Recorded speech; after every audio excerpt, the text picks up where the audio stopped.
And as Mike said, I do get a fair number of people emailing me and asking me, can you listen to my work? Can you give me some advice and things like that? So you guys have tremendous advantages in some ways that people of my generation didn't have, and the internet is obviously the biggest one.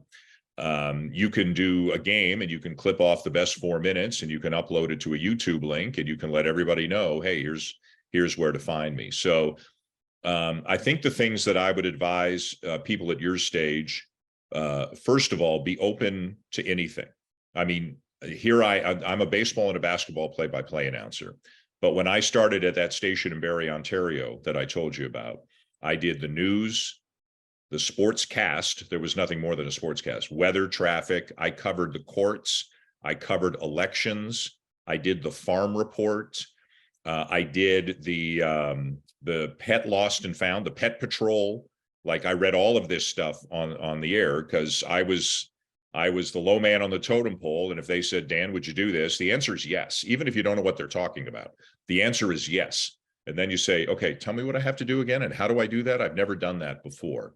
So the first thing I would say is be open to anything.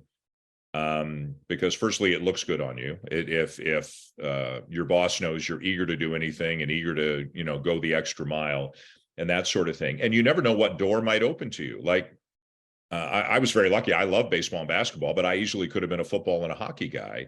I went through the doors that opened. And the reason doors opened for me is because I tried to do as many different things as I could do. So first of all, like whatever they throw at you, take it. And if they're not throwing enough at you, try to come up with a couple of ideas and then go to them and say, well, how about if I do this?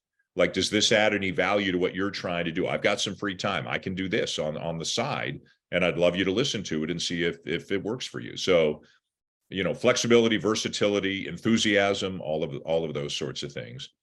And then the other thing that you guys are probably much better versed in than I am, like when I was starting, there were newspapers, radio, and television. That was it. Now there's 50 different ways you guys can get your content out there. And I would encourage you to think of all of them. Don't just look at the quote unquote traditional ways of doing it. You guys can, as you guys know, again, better than me on social media, you can carve out quite a nice little niche for yourselves, coming up with programming that isn't quote unquote traditional. So keep those minds working. Keep thinking of different ways that you can add value to whoever it is has hired you or is thinking of hiring you, that sort of thing. And your ultimate goal, even if you don't get your ultimate goal, there are a lot of other really wonderful things that you can do in this industry that I think are rewarding. And when I say rewarding, I don't mean financially. I mean that you're having fun.